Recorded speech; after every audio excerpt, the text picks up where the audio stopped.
Hey, welcome to day 2. Hope you're not too sore yet. It's going to be a great day. On day 2, we're going to be building off the main structure.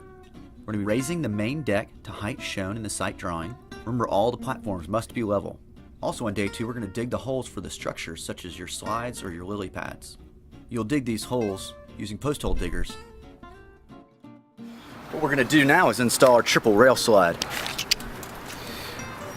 Based on the drawing, it's 44 inches out, 24 inches from this pole.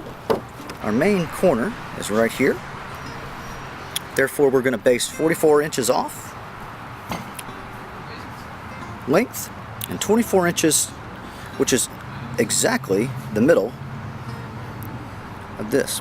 To explain a little bit more about this drawing, these squares show us how high our decks are off the ground, 36 inches. As well, you'll see that there are circles with numbers in them. The numbers inside share the height of the poles. So you'll take a tape measure and go 24 inches from the edge, which will show you it is approximately right there in the middle. So you'll take your builder square and you'll put it right where that line intersects at 24 inches. Based off of that, then you'll come out from your deck right along that same square. You're going to want to go 44 inches. Mark your ground. Take your spike. Now you know exactly where you're going to be augering in your hole. What we're going to do now is fix our 36-inch deck height. To figure out our 36 inches, we know that this is a 12-foot pole. We know that there's going to be 9 inches of mulch, 6 to 9 inches. So approximately what we're going to do is take the tape measure, hook it to the top, and come down 6 feet 6 inches to give us our proper deck height. Once we get to 6 feet 6 inches, we're going to just take a pencil and mark that spot.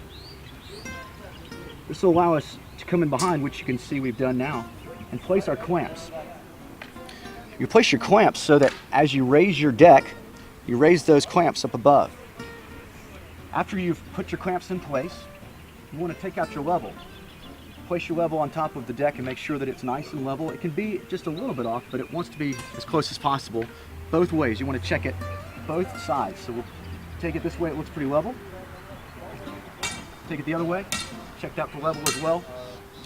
If you're close to level, you come up underneath and you begin to do your drilling. Now that we've set our deck in place, we're going to come in and mark our deck holes for drilling. Come along on the inside and we take a pencil and we mark the entirety of the inside of the deck for the pre-drilling. We do that for all 4 legs.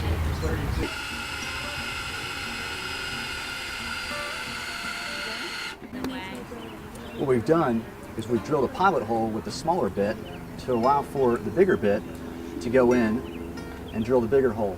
So you'll begin with a small hole, pilot, big hole. You have 3 main pieces to putting on a deck. You've got a gasket, a washer, and a specialty bolts provided by Corcat, which require the specialty bit. The specialty bit looks just like that. So you'll place your gasket, your washer inside of your bolt. This is a self-tapping bolt. What you want to do is completely go in and then remove it out